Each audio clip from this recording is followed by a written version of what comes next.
അസ്സലാമു അലൈക്കും, welcome back to Pachu വീട്ടിലെ വിശേഷങ്ങൾ. ഇത് ഞങ്ങളുടെ ഒരു യാത്രയെക്കുറിച്ച് പറയാൻ വേണ്ടിയിട്ടാണ്. ഒരുപാട് നാളായി ഞങ്ങളൊരു ലോങ് വീഡിയോ ഇട്ടത്. കാരണം ഈ ഒരു യാത്രയ്ക്കുള്ള പ്രിപ്പറേഷൻ ആയിരുന്നു ഞങ്ങളൊരു 3-4 മാസമായിട്ട്. ഇത് കാശ്മീരിലേക്കുള്ളൊരു ട്രിപ്പാണ്. ഞങ്ങൾ 3 വർഷങ്ങളായിട്ട് ആഗ്രഹിച്ചിരുന്നൊരു ട്രിപ്പാണ്. ഫസ്റ്റ് ഇയർ ഞങ്ങൾ പ്ലാൻ ചെയ്ത സമയത്ത് എനിക്കൊരു ചെറിയ ആക്സിഡൻറ്റ് പറ്റിയിട്ട് അങ്ങനെ പോകാൻ പറ്റിയില്ല. നെക്സ്റ്റ് ഇയർ ഉമ്മാക്ക് വയ്യാതായി, അപ്പോഴും ഞങ്ങൾ പോയില്ല. പിന്നീട് ഞങ്ങൾ പ്ലാൻ ചെയ്തെങ്കിലും കാശ്മീർ ട്രിപ്പ് ലാസ്റ്റ് മിനിറ്റിൽ ക്യാൻസൽ ചെയ്ത് ഞങ്ങൾക്ക് മലേഷ്യയിൽ പോകേണ്ടി വന്നു. ഈ വർഷമാണ് അത് സാധിച്ചത്. ഈ വീഡിയോയിൽ ഞങ്ങൾ കാശ്മീർ ട്രിപ്പിലേക്കുള്ള പ്രിപ്പറേഷൻസ്, ഞങ്ങളുടെ ഔട്ട്ഫിറ്റ്സ് അതൊക്കെയാണ് കൂടുതലും ഷെയർ ചെയ്തിട്ടുള്ളത്. ഞങ്ങൾ കഴിഞ്ഞ തവണ മലേഷ്യയിൽ പോകുമ്പോൾ ഞങ്ങളുടെ ബ്രദറിൻ്റെ ഫ്രണ്ട്സിൻ്റെ കൂടെയാണ് പോയത്. ആ ഫ്രണ്ട്സ് ആൻഡ് ഫാമിലി ഉണ്ടായിരുന്നു. അവരും ഈ പ്രാവശ്യം ഞങ്ങളുടെ കൂടെയുണ്ട്. 26 പേരുള്ള ഒരു ടീമായിട്ടാണ് ഞങ്ങൾ പോയത്. അതിൽ 5-6 ഫാമിലീസ് ഉണ്ട്. പലരും കുട്ടികളെ കൊണ്ടുവന്നിട്ടുണ്ടായിരുന്നില്ല.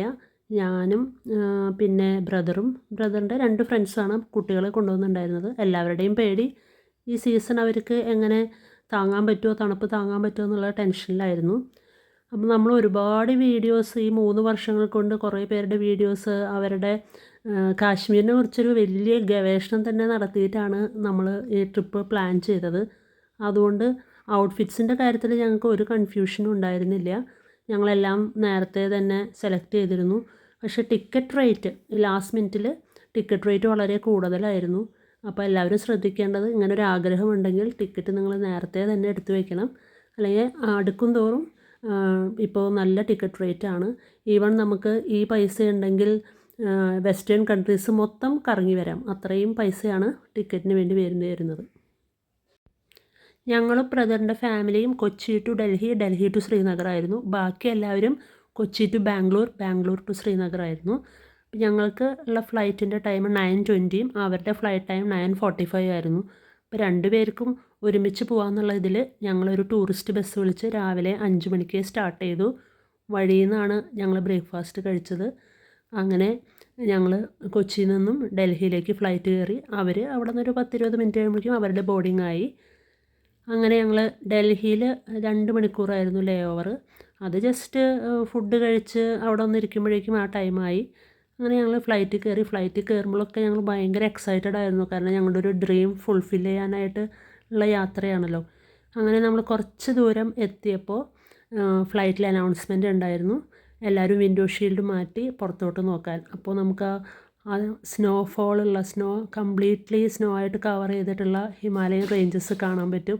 അതൊരു ബ്യൂട്ടിഫുൾ കാഴ്ചയാണ്. എല്ലാവരും തന്നെ അത് ഒരിക്കലെങ്കിലും ആ സ്ഥലത്ത് പോകണം, ഇത് കാണണം. കാരണം ശരിക്കും പറഞ്ഞാൽ എക്സൈറ്റ്മെൻറ്റിൻ്റെ ഒരു പരമോന്നതിയിലെത്തും നമ്മൾ ആ ഒരു കാഴ്ച കാണുമ്പോൾ. അങ്ങനെ ഞങ്ങൾ ശ്രീനഗറിലെത്തി. അതിനിടയിൽ മക്കൾക്ക് കുറച്ച് നേരം ഇരിക്കുമ്പോഴേക്കും ബോറടിക്കുമല്ലോ. പിന്നെ ഹെയർ ഹോസ്റ്റേഴ്സായിട്ട് കമ്പനിയായി. അവരൊരു ലെറ്ററൊക്കെ എഴുതി കൊടുത്തു. അവരുടെ കൂടെ സ്നാപ്സ് എടുക്കുന്നു. ആ തിരക്കിലായിരുന്നു, ഞങ്ങളിത് കാണുന്ന തിരക്കിലും. ശ്രീനഗറിൽ നിന്ന് ഞങ്ങൾ ഫ്ലൈറ്റിൽ ഇറങ്ങിയപ്പോൾ നല്ല തണുത്ത കാറ്റാണ് വീശിയത്. അവിടെ എത്തിയതിൻ്റെ എക്സൈറ്റ്മെൻ്റ് ആണോ അതാ കാറ്റിൻ്റെ തണുപ്പ് കൊണ്ടാണോ എന്നറിയില്ല, ഞങ്ങൾ കിടന്ന് തുള്ളിച്ചാടുകയായിരുന്നു. എല്ലാവരും ഞങ്ങളെ ശ്രദ്ധിക്കുന്നുണ്ടായിരുന്നു. എങ്ങനെയാണ് എയർപോർട്ടിലേക്ക് നടന്നെത്തിയതെന്ന് ഞങ്ങൾക്ക് ഇപ്പോഴും ഓർമ്മയില്ല. കാരണം അത്രയും തണുപ്പ്. ഞങ്ങളാണെങ്കിൽ ഓർഡിനറി ഡ്രസ്സസാണ് ഇട്ടുണ്ടായിരുന്നത്. ജാക്കറ്റ്സ് എല്ലാം ലഗേജിലായിരുന്നു. കോട്ടൺ ചുരിദാറും സ്ലീവ്ലെസ് ഡ്രസ്സുകളും തണുത്ത് വിറച്ച് ഞങ്ങളങ്ങനെ എയർപോർട്ടിലെത്തി. പക്ഷേ അവിടെ നിന്നൊരു 10 മിനിറ്റ് കഴിഞ്ഞപ്പോൾ നമ്മൾ ആ വെതറിനോട് അഡ്ജസ്റ്റഡ് ആയി. ശ്രീനഗർ എയർപോർട്ടൊക്കെ ഞങ്ങൾ ആ ഒരു 1 അവർ കൊണ്ട് കണ്ടു തീർത്തു. ഞങ്ങളെ വെയിറ്റ് ചെയ്ത് ഗൈഡ് അവിടെ ഉണ്ടായിരുന്നു. പിന്നീട് നമുക്ക് അവർ അറേഞ്ച് ചെയ്തിട്ടുണ്ടായിരുന്ന ഒരു ട്രാവലറാണ്. ആ ട്രാവലറിൽ ഞങ്ങൾ ശ്രീനഗറിലേക്ക്, ഞങ്ങൾ താമസിക്കുന്ന ഹോട്ടലിലേക്ക് പോയി. നമ്മൾ എയർപോർട്ടിൽ നിന്ന് വെഹിക്കിളിൻ്റെ അടുത്തേക്ക് പോകുമ്പോൾ 1-2 പേര് നമ്മളെ സഹായിക്കാനായിട്ട് വന്നു, ഗൈഡിൻ്റെ കൂടെ തന്നെ. നമ്മൾ വിചാരിച്ചത് അത് ഗൈഡിൻ്റെ കൂടെയുള്ള ആൾക്കാരാണെന്നാണ്. അവർ നമ്മുടെ ലഗേജ് വാങ്ങുന്നു, വണ്ടിയിലേക്ക് വെക്കുന്നു, എല്ലാം തട്ടിപ്പറിച്ചാണ് വാങ്ങുന്നത്. പിന്നീട് അതൊക്കെ വെച്ചതിന് ശേഷം നമ്മളോട് പൈസ ചോദിച്ചപ്പോഴാണ് അറിഞ്ഞത് അത് വേറൊരു ടീമാണെന്ന്. അങ്ങനെയാണ് കാശ്മീരിലെ കാര്യങ്ങൾ. ഒരുപാട് കാശ് നമ്മളിൽ നിന്ന് ഈടാക്കാനായിട്ട് അവർ ശ്രമിക്കും. അപ്പോൾ അങ്ങനെയുള്ള സ്കാമിലൊന്നും പെട്ടുപോകരുത്. പക്ഷേ ഗൈഡ് അന്നേരം ഞങ്ങളോട് പറഞ്ഞില്ല, അവരെ മുന്നിൽ വെച്ച് പറയണ്ടെന്ന് കരുതിയിട്ടായിരിക്കും. അപ്പോൾ എല്ലായിടത്തും ഹെൽപ്പ് എന്ന് പറഞ്ഞിട്ട് കുറേ പേര് വരും, അത് കഴിഞ്ഞ് അവർ കാശ് ചോദിക്കുകയും ചെയ്യും.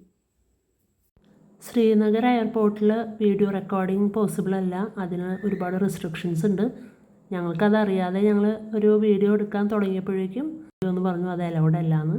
അതുകൊണ്ട് അവിടുത്തെ വീഡിയോസൊന്നും ഇതിൽ കാണില്ല. ഹോട്ടലിൻ്റെ പേര് റോയൽ സവോയ്. അപ്പോൾ അവിടേക്ക് പോകുന്ന വഴി എല്ലാം നമ്മൾ വഴികളെല്ലാം കാണുമ്പോഴൊക്കെ നമ്മൾ എക്സൈറ്റഡ് ആണ്, നമ്മളവിടെ എത്തിയല്ലോ എന്നുള്ളൊരു സന്തോഷം. അപ്പോൾ നമ്മൾ കണ്ടൊരു പ്രത്യേകത എന്താണെങ്കിൽ ഓരോ ഇടവഴിയിലും പട്ടാളക്കാരുണ്ട്. അപ്പോൾ അവരത്രയും സുരക്ഷയാണ് കൊടുക്കുന്നത്. കാരണം ഇത്രയൊക്കെ ഉണ്ടായിട്ട് പോലും അവിടെ പലപ്പോഴും പാകിസ്ഥാൻ്റെ അറ്റാക്ക് ഉണ്ടാവുമെന്ന് പറയുമ്പോൾ നമുക്ക് അത് ഭയങ്കര അതിശയം തോന്നി. ഒരു മിനിറ്റ് പോലും ഈ പട്ടാളക്കാർ ഇരിക്കുന്നതായിട്ട് നമ്മൾ കണ്ടിട്ടില്ല. എല്ലാ വഴിയിലും അവർ നിൽക്കുന്നുണ്ട്. ഈവൻ ഒരു 100 മീറ്റർ ഗ്യാപ്പിൽ 1-2 പേര് വെച്ചിട്ടുണ്ട്. ശ്രീനഗറാണ് ശരിക്കും ഒരു സെൻറ്റർ പോയിൻ്റ് എന്ന് പറയുന്നത്. ശ്രീനഗറിൽ നിന്നാണ് നമ്മൾ പല സ്ഥലത്തേക്കും പോകേണ്ടത്. ശ്രീനഗറിൽ വന്നിട്ടാണ് നമ്മൾ സോനാമാർഗ്, ശ്രീനഗറിൽ വന്നിട്ടാണ് പഹൽഗാം. അപ്പോൾ പോകുന്ന വഴിയൊക്കെ നമുക്ക് പല ടൂറിസ്റ്റ് ഡെസ്റ്റിനേഷൻസും കാണാൻ പറ്റും. ഈവൻ ഡാൽ ലേക്ക് നമ്മൾ പോകുന്ന വഴിയാണ്, അത് നമുക്ക് കാണാൻ പറ്റും. പക്ഷെ നമ്മൾ ഓരോ ദിവസം ഓരോ സ്ഥലമാണ് പ്ലാൻ ചെയ്തിരുന്നത്. അപ്പോൾ നമ്മൾ അന്നത്തെ സ്റ്റേ ശ്രീനഗറിലായിരുന്നു. അപ്പോൾ ഞങ്ങൾ നേരെ ഹോട്ടലിലോട്ട് പോയി.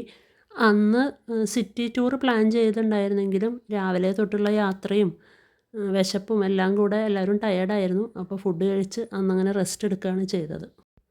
ബാക്കി എല്ലാ വിശേഷങ്ങളും അടുത്ത വ്ളോഗിൽ നമ്മൾ തരുന്നതാണ്. ഡേ വൈസായിട്ട് നമ്മൾ വ്ളോഗ് ഇടുന്നതാണ്. ഓരോ ദിവസവും നമ്മൾ പോയ സ്ഥലങ്ങൾ, അതിൻ്റെ പ്രത്യേകതകളെല്ലാം അതിൽ ഷെയർ ചെയ്യാം. നമ്മളും ഇതുപോലെ ഒരുപാട് വീഡിയോസ് കണ്ടിട്ടാണ് ആ സ്ഥലത്തെക്കുറിച്ച് മനസ്സിലാക്കിയത്. അപ്പം നിങ്ങളും ഈ വീഡിയോസൊക്കെ കണ്ട് നമ്മൾ സപ്പോർട്ട് ചെയ്യുക. Thank you.